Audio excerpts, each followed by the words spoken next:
Olha só, quem que lembra de onde é essa imagem? Que imagem é essa? Alguém lembra? Senão vai ter que ir lá no YouTube rever, né? Então, mas não são estrelas. Não tem uma estrela aí, não tem um planeta. São galáxias. Ó, cada pontinho daquele é uma galáxia. Nessa foto não dá para ver tudo, né? Porque aqui está claro e tal. Tem 10.000 galáxias. Isso é um pontinho no céu. Lá no fim do universo. É um canto do universo. Cada galáxia dessa tem de 200 a 300 bilhões de estrelas. Eu me acho inteligente. Mas aí começa a chegar aí nesses números, eu começo a ver que eu sou muito limitado. Que eu não consigo entender como que pode ter 200 a 300 bilhões de estrelas. Bilhão eu já não entendo. Eu já não entendo. Porque na minha conta do banco ainda não chegou a ter 1 milhão. Então, milhão eu estou tentando entender o que é 1 milhão. Mas bilhão é 1.000 milhões. E aí tem 200 a 300 bilhões de estrelas em cada galáxia dessa. Tem 10.000 galáxias aqui nessa foto, tirada pelo telescópio Hubble, e agora tem o James Webb, que é mais poderoso que o Hubble. Eu não consigo entender. Aí eu olho para isso e eu tenho muita dificuldade quando alguém diz assim que tudo isso surgiu do nada, que veio de uma explosão. O Richard Dawkins, que é um dos maiores doutores na área da física, tem um livro famosíssimo aí falando sobre o gene egoísta que vai passando para o próximo e tal. E aí ele estava numa palestra junto com estudantes na Inglaterra, e aí perguntaram para ele, foram perguntando da evolução, ele foi falando da evolução e tal, e o que veio antes, né? E veio antes e tal, aquela sopa de aminoácidos, né? Antes de formar o protozoário, antes de formar a vida, e aí foi perguntando o que veio antes, e antes do antes, o que tinha? Aí chegaram à conclusão, não tinha nada. Aí um aluno perguntou para ele, alguém perguntou para ele, olha a pergunta, então, explodiu, teve o Big Bang. O que houve, quer dizer, se houve o Big Bang e não tinha nada, a pergunta foi, então, o que explodiu? E aí a resposta dele, o homem que é um gênio, ele disse, o que explodiu? Se não tinha nada, o que explodiu? Nada. Quando ele falou isso, o pessoal caiu na risada. Porque nada que eu saiba, nada não explode. Não sei se você já viu nada explodir. Para explodir alguma coisa, tem que ter alguma coisa. Então, nada gera nada. E vida gera vida. Tudo que é vivo veio de algo vivo. Plantas vivas geram outras plantas vivas. Animais vivos geram outros animais vivos. Todos os seres vivos geram outros animais vivos. Nada gera nada. Então não tem como alguma coisa vir do nada, a não ser que tenha um ser criador poderoso para gerar coisas do nada. Então, para mim, olha só, preste bem atenção, porque agora vai vir uma evidência muito forte. Para mim, isso aqui é evidência que tem um criador.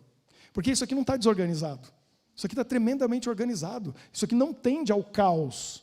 Não tá, se está evoluindo, é para algo melhor.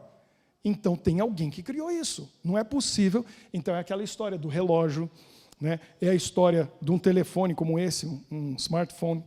Se existe alguma coisa complexa, isso demanda alguém que fez o design, um criador. Alguém que criou. Então eu olho para o meu corpo, você olha para o seu corpo. E como eu falei para vocês, a gente veio de uma célula, com metade da informação do DNA do pai, metade da informação do DNA da mãe. Essa célula foi multiplicando, multiplicando, multiplicando, e virou você. Quantas células a gente tem?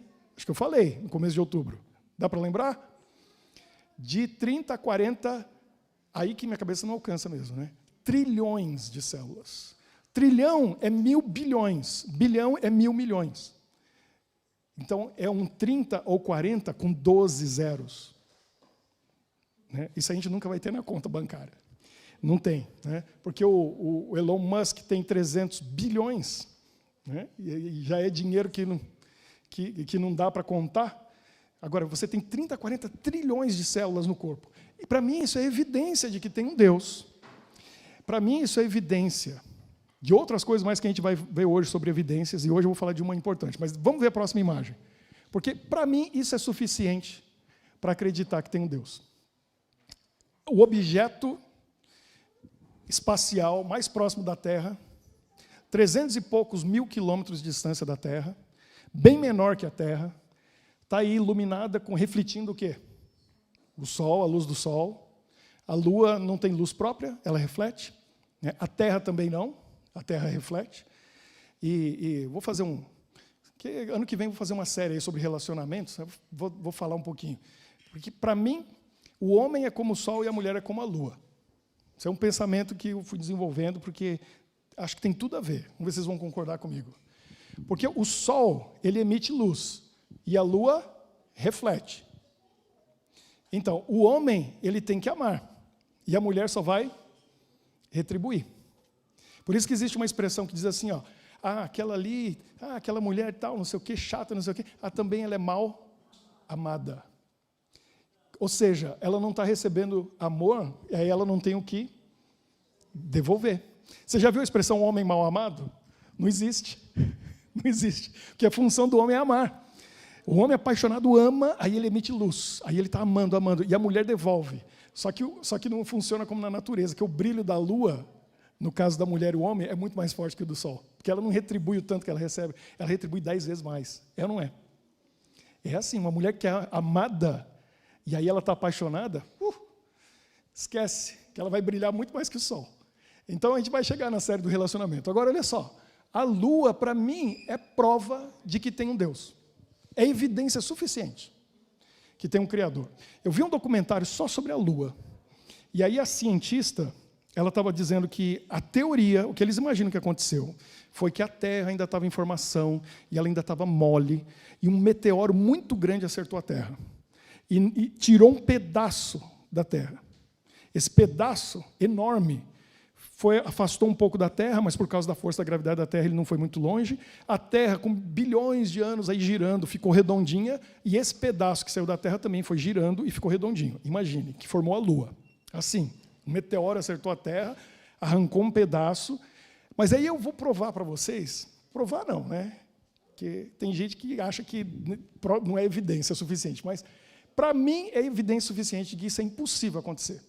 Porque o tamanho que arrancou da Terra esse meteorito, que acertou a Terra, esse meteoro, e a distância que parou, foi perfeito. E perfeição não vem do acaso. Desculpe quem consegue acreditar nisso, mas eu acredito que perfeição não vem do acaso. Não tem como. Aconteceu e é perfeito.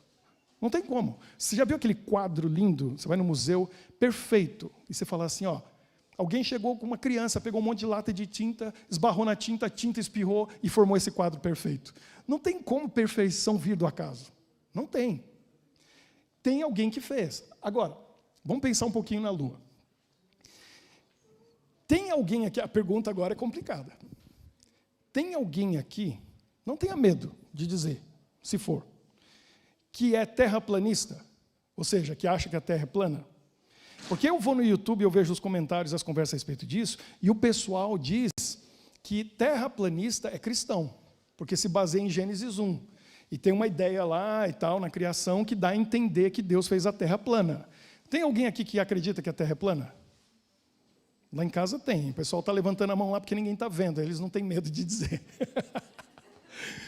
Tem alguém aqui? Tá bom, tem alguém aqui que tem dúvida? Que não sabe se a Terra é realmente redonda ou se ela é plana? Tem alguém que tem dúvida? Não? Quer ver? Alguém aqui acha que a Terra é redonda? Levante a mão. Tem uns que não levantam a mão, então eles estão com dúvida. Não quiseram levantar na dúvida, mas não levantaram. Vamos de novo. Quem acha que a Terra é redonda? Levante a mão. Bem alto. Quem não levantou é porque está na dúvida. Então, estava no grupo dos que estavam na dúvida e não queria levantar. Então, eu acredito que eu vou provar para vocês que esse negócio de terra plana tem nada a ver. E a Lua me prova isso. Ou então, eles vão ter que ter um argumento muito bom, que eu nunca vi até hoje, para poder desmentir o que eu vou mostrar. Está aí a Lua, refletindo o Sol.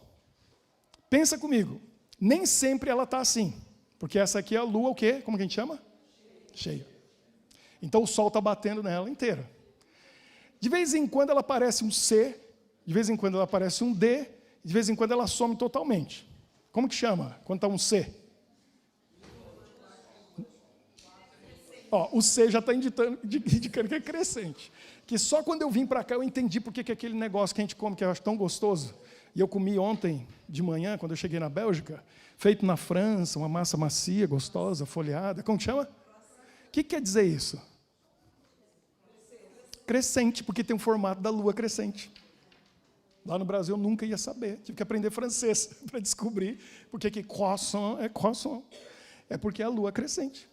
Aí, às vezes, ela está no formato de D, porque ela está decrescente. Você nunca vai esquecer agora. Quando você vê ela com C, é que ela está crescente. Você vê em formato de D, ela está decrescente. E aí, quando ela some, como que chama? Minguante, é isso? Então, agora me diga uma coisa, por que fica aquela parte escura na Lua? O que é a parte escura na Lua? O que aconteceu? A luz do Sol não está batendo. Por que não está batendo lá? Neurônio, acorda o outro, bate aí. A Terra está fazendo sombra na Lua. Concorda? Quem concorda? Diga, concordo. Muito bem. Que formato tem a sombra da Terra na Lua? Tem vários formatos. Só tem um formato. A sombra da Terra na Lua tem um formato. Qual é o formato? Redondo. Eu preciso da NASA com uma nave para sair e olhar para a Terra e ver descobrir se ela é redonda? Não preciso sair daqui para olhar. Eu olho para a Lua, eu vejo a sombra da Terra na Lua e eu sei que formato a Terra tem. Que é o quê? Redondo, porque a sombra da Terra é redonda. Olha, prova para mim que a Terra não é redonda, sendo que a sombra da Terra é redonda. Perfeito, ela vem ali e a gente vê, a Terra é redonda. Agora, olha a próxima imagem. O que é isso?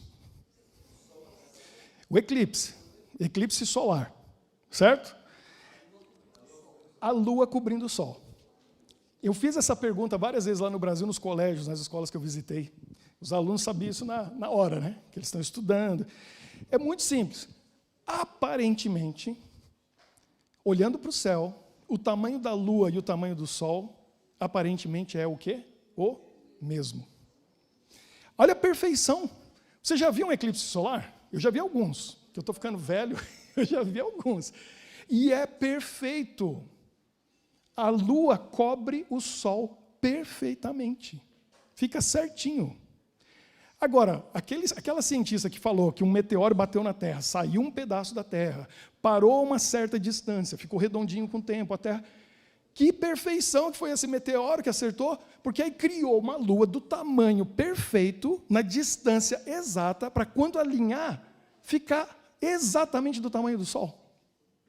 Para mim, isso aí está parecendo mais que alguém pensou, analisou e falou, eu vou fazer o Sol desse tamanho, que é 960 mil vezes maior que a Terra. Vou colocar essa distância, vou fazer a Lua menor que a Terra, mas a proporção, agora olha só, essa frase é simples, só preste atenção. A proporção do tamanho da Lua em relação ao tamanho do Sol, em relação à distância da Lua à Terra e a distância do Sol à Terra, é exatamente a mesma proporção. Quando se alinha, a gente olha para o céu e acha que os dois são do mesmo tamanho. E a Lua é muito menor que a Terra, e o Sol é quase 1 milhão de vezes maior que a Terra. Mas quem fez tão perfeito, que olha lá, a gente olha para o céu, não foi acaso. Não pode ser acaso, porque é muito perfeito para ser acaso. Então a Lua, para mim, é a maior evidência de que tem um Criador. E não para aí. Olha só, é tão perfeito, que quando a gente olha o contrário, e aí eu descobri isso agora, e você talvez nunca pensou nisso, porque eu também nunca pensei nisso e nunca vi ninguém falar sobre isso. Mas vamos pensar o seguinte, se a sombra da Terra na Lua cobre ela direitinho, não cobre? Não é perfeita a sombra da Terra na Lua? Coloca a última imagem, já. A gente nunca vai ver isso, mas é possível ver isso. Se você estiver na Lua, e da Lua você vê um eclipse solar, é isso que você vai ver. Por quê? Porque da Lua, olhando também para o céu, o tamanho do Sol e da Terra é o mesmo. E aí da Lua a gente veria isso, a Terra encobrindo o Sol. Isso acontece todo mês. Quando que acontece? Quando a Lua está... Não, quando ela está cheia, o Sol está batendo nela. A Terra está tampando o Sol. A Lua nova. Lua nova é um eclipse solar na Lua todo mês. Isso acontece, só que a gente não vê. Só que essa imagem é impossível. Isso aqui só está para a gente poder entender. Quem conseguiu captar? Por que essa imagem é impossível? Por que não dá para acontecer essa imagem? Do jeito que está aí. Hã? Porque a gente está vendo a Terra. Daria para ver a Terra? O Sol está lá atrás. Então, que lado da Terra está iluminado? O lado de lá. Da Lua a gente veria o quê? A mesma imagem anterior. Coloca a imagem anterior, Jean. A gente veria isso. Isso, a gente veria isso. É a Terra tampando o Sol e a gente está na Lua. O outro eclipse não dá para ver. Que seria ver a Terra tampando a Lua. Não dá porque teria que estar no Sol. E aí no Sol a gente ia se queimar. Então não tem como. Ver o eclipse também acontece todo mês, mas não dá para ver porque teria que estar lá no Sol. Mas não é perfeito? Pode tirar a imagem já, obrigado. É perfeito o tamanho da Lua, a dimensão, onde ela se encontra, onde o Sol está, o tamanho, tudo se alinhando, encaixando perfeitamente. E hoje a gente sabe disso, porque a gente tem tecnologia, mas milhares de anos na Terra, eu não sei o que eles pensavam, mas provavelmente eles pensavam, a Lua e o Sol são do mesmo tamanho. Mas como que um passa na frente do outro? Então não é a mesma distância. Então eles devem ter chegado a alguma conclusão. Não com perfeição com a informação que a gente tem hoje, mas eles deviam ter pensado como que isso é possível. Então, só olhando para a natureza, a gente vê evidências que tem um Criador. E eu acredito que existe um Criador, existe um Deus Criador.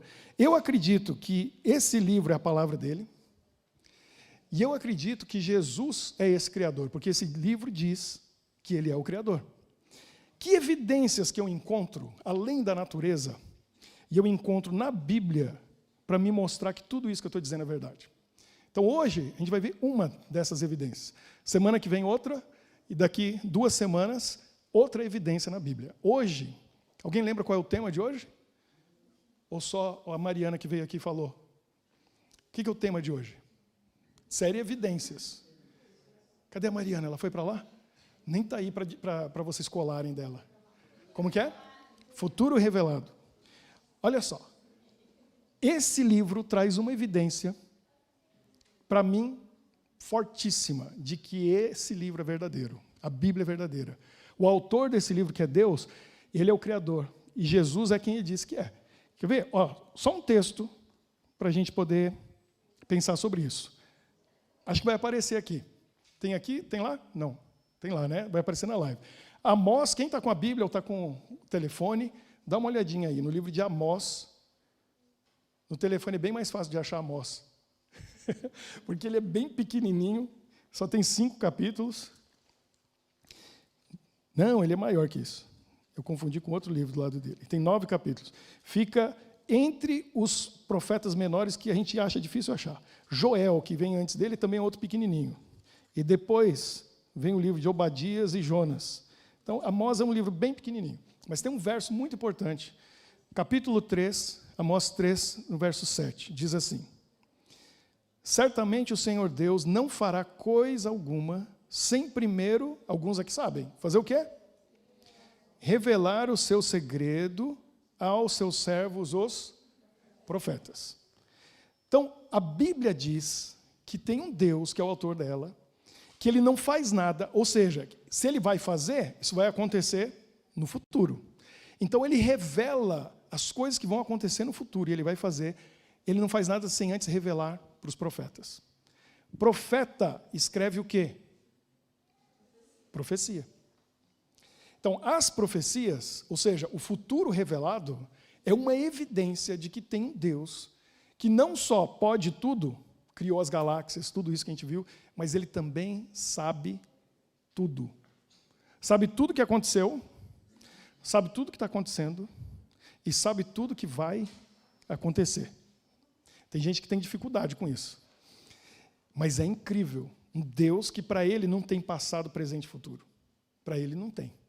Para ele é tudo uma coisa só. Porque ele está lá, no presente, no passado e no futuro. Ele sabe cada detalhe. E ele provou isso. Porque aqui na Bíblia tem profecias incríveis.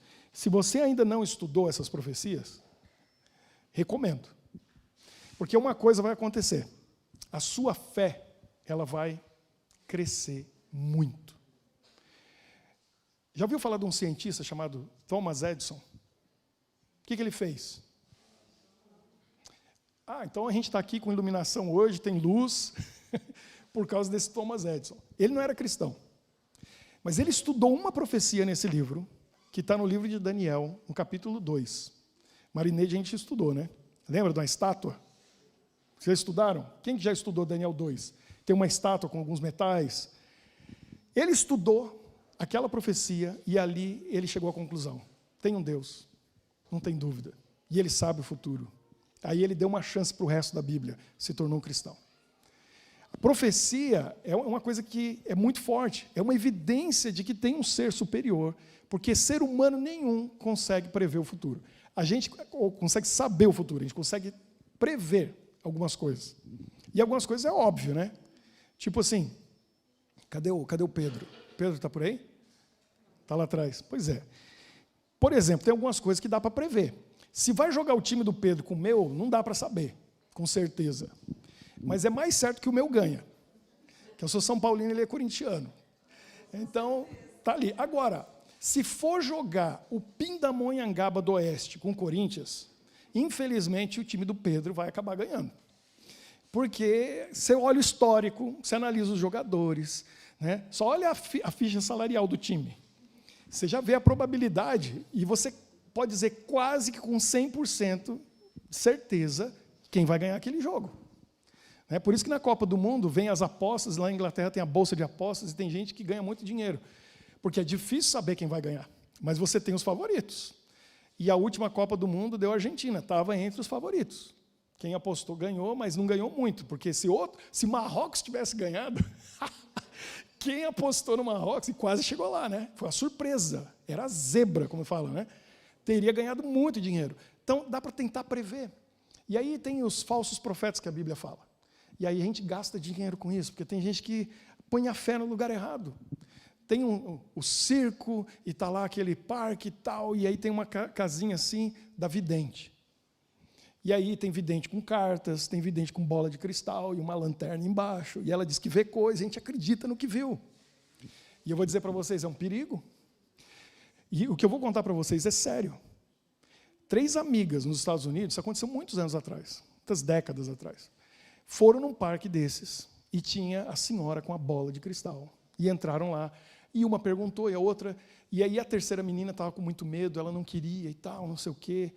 E eu não sei porquê, a cigana que estava lá se irritou com ela. E resolveu dizer para ela o seguinte, foi revelando o futuro dela, e deu para ela, eu vou dizer para você, o dia da sua morte. E falou para ela, o dia, o mês e o ano. Ela saiu dali com aquilo. Ela ficou intrigada. Ela ficou incomodada com aquilo. Mas o pior, ela acreditou. Ela acreditou. Você já sabe o final da história. O que aconteceu? Ela morreu na data que a cigana falou. E não foi a cigana que matou ela. E não foi ninguém que matou ela. E ela não cometeu suicídio. Ela morreu porque ela acreditou que ela ia morrer naquele dia. O corpo dela, a mensagem que o cérebro dela mandou para o corpo dela, foi alimentando aquilo. Quando chegou naquele dia, o corpo dela sucumbiu. Ela morreu de acreditar. E a gente tem que tomar muito cuidado com o que a gente acredita, porque a indução existe. Tem testes de hipnose, ou certas sugestões que as pessoas colocam na mente da outra pessoa, a pessoa acredita naquilo e aquilo é real. Por exemplo, eu já vi a experiência de hipnose, né? Alguém chegar para a pessoa e dizer o seguinte, feche seus olhos. E aí começa a sugerir, mas a pessoa não está hipnotizada, é só sugestão. E aí estica seu braço, a pessoa esticou o braço, sem a camisa assim, e falou, eu tenho na minha mão um cigarro. Eu acendi o cigarro. Agora eu estou tragando. Mas não tinha nada na mão da pessoa. E aí começou a falar para ele, eu estou aproximando o cigarro do seu braço. Sabe o que ele tinha na mão? Uma caneta. Está chegando perto, você está sentindo o calor? Vai encostar. E aí encostou a caneta no braço da pessoa. A caneta. O que a pessoa fez? Deu um grito e deu um pulo. Quando tirou a caneta, o que ficou no braço da pessoa? a marca do queimado. Queimou. Caneta queima? O que queimou o braço dela? A mente dela queimou como proteção. Foi criando uma tensão ali que na hora que encostou, ela achava que era um cigarro aceso. Ela achava que ia queimar. E o que aconteceu? Queimou. Você vê o poder do que a gente acredita? E se a gente acredita naquilo que é mentira, que é falso, a gente está numa situação muito séria. E aí tem falsas profecias, falsas previsões. E o mundo aí está cheio de gente acreditando, e acredita em tudo que vê na TV, que ouve no rádio, que assiste na internet, ou nas mensagens que vem lá no WhatsApp, né? Os fake news, e o pessoal acredita. E aí a nossa mente tem a capacidade de acreditar que a mentira é verdade. Tem gente que mente tanto que acaba acreditando na própria mentira. Ela mente, o mentiroso profissional é assim, ele mente tão bem que ele engana ele mesmo, que ele acaba acreditando na mentira dele. E tem gente que morre por uma mentira, porque acreditava naquilo. Pois é, isso acontece. A nossa mente, ela é assim, ela é enganada por nós mesmos. Então, onde que eu vou encontrar a verdade? Se eu não tiver um lugar seguro, como eu tenho na Bíblia, que eu sei que eu posso confiar e eu sei que é verdadeiro, para onde que eu vou? Porque a gente nasce e cresce nesse mundo e a gente ouve tanta coisa que é oposta, ideias opostas, né? E aí a gente confia no pai e na mãe, mas nosso pai e nossa mãe chega uma hora que a gente descobre que eles não sabem tudo e não estão certos em tudo. Aí eu tenho que ter uma mente independente. Aí você acredita nos amigos, você acredita no seu chefe, no seu trabalho. E aí, quando a gente fala de religião, uns creem no padre, outro no reverendo, no bispo, no pastor, e no monge, e no papa, e nisso, naquilo. Como que faz?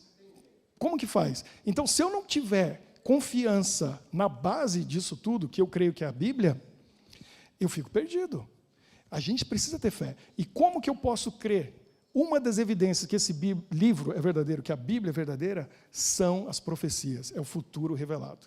Quando eu estudo e eu vejo que Deus podia revelar o que ia acontecer, às vezes, alguns anos antes, às vezes, alguns séculos antes, às vezes, milênios antes, aí eu começo a levar esse livro a sério. E eu começo a dizer, peraí, tem alguma coisa a mais aqui. Porque não é possível que esse profeta pudesse dar detalhes e escrever com perfeição coisas que iam acontecer num tempo muito distante dele. Ele não tinha como saber aquilo. E os eventos vêm com precisão, com perfeição. Por exemplo, tem uma profecia no livro de Daniel, lá no capítulo 10, 11, 12, está falando do final da história do mundo. E lá fala coisas que ainda estão para acontecer. E dá o nome de países. Hoje, esses países existem com o mesmo nome quando Daniel escreveu.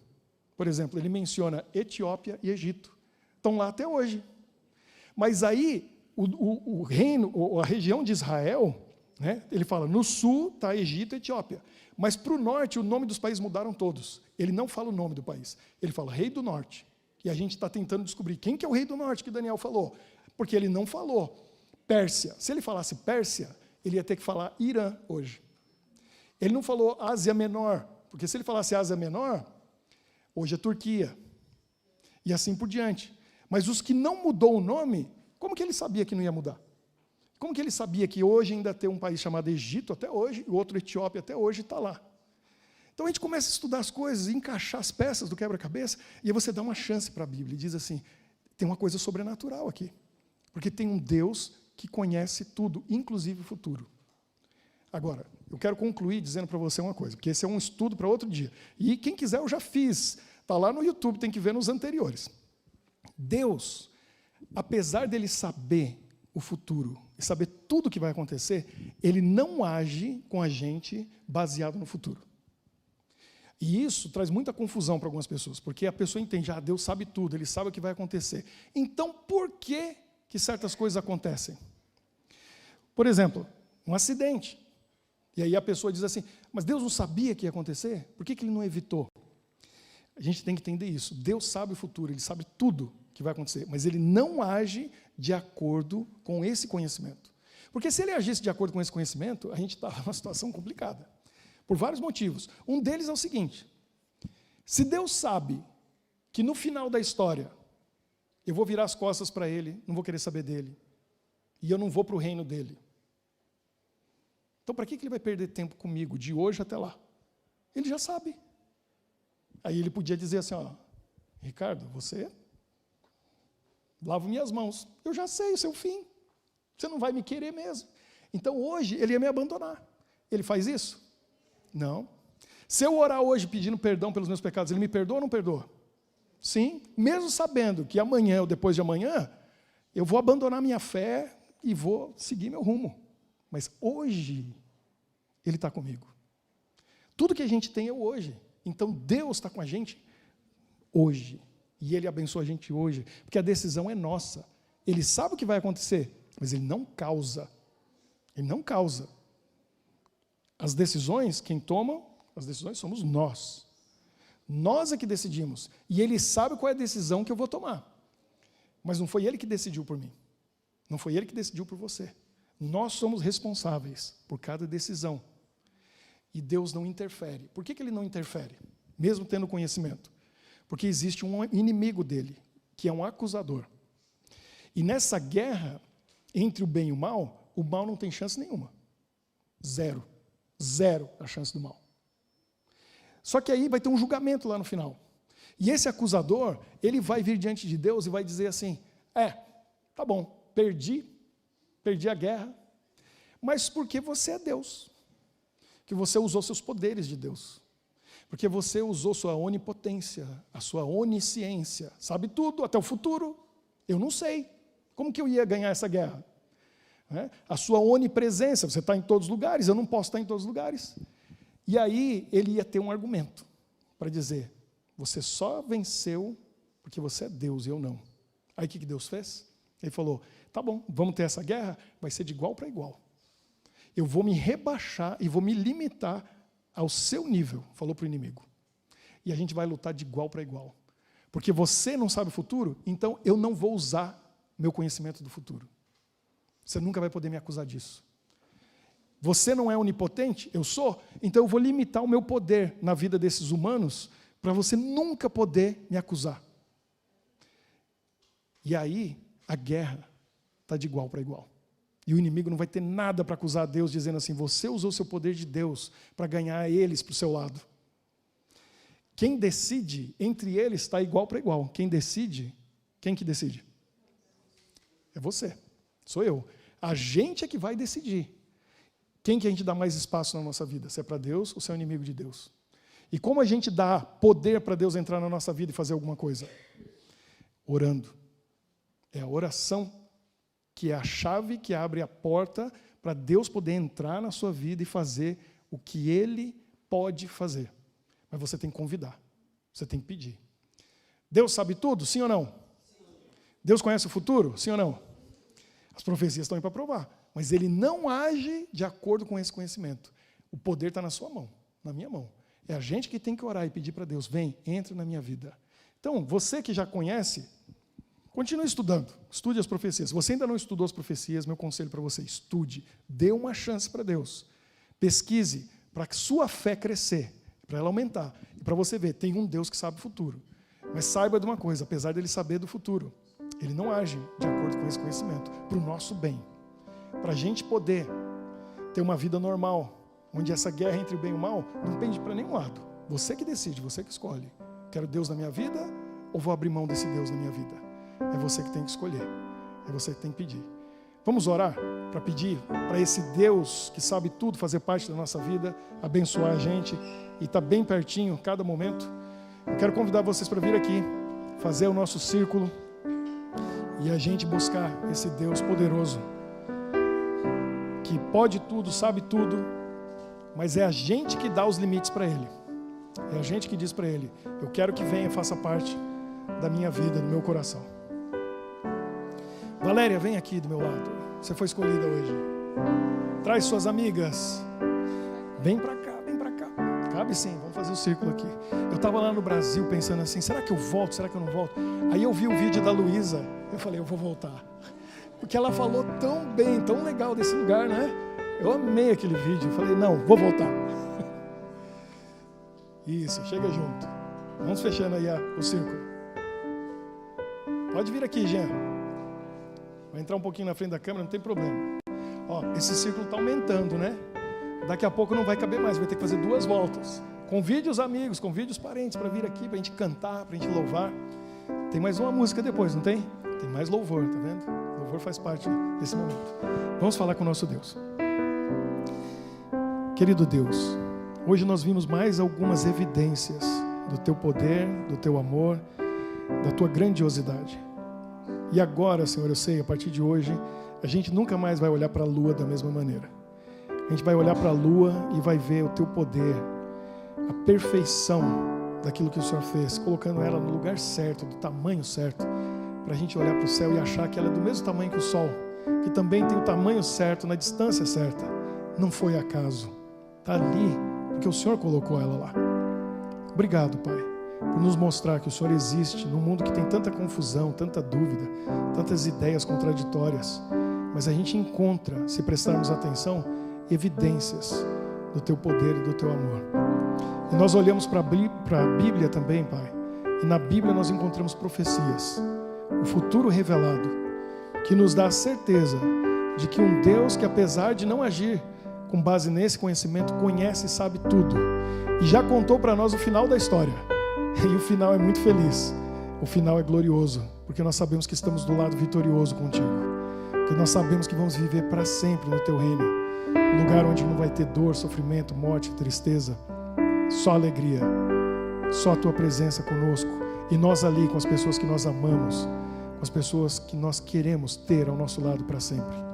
E essas pessoas estão aqui hoje à noite, Pai, estão aqui ao nosso redor, estão ali conectadas também online, e nós queremos ver cada um deles no Teu reino para sempre.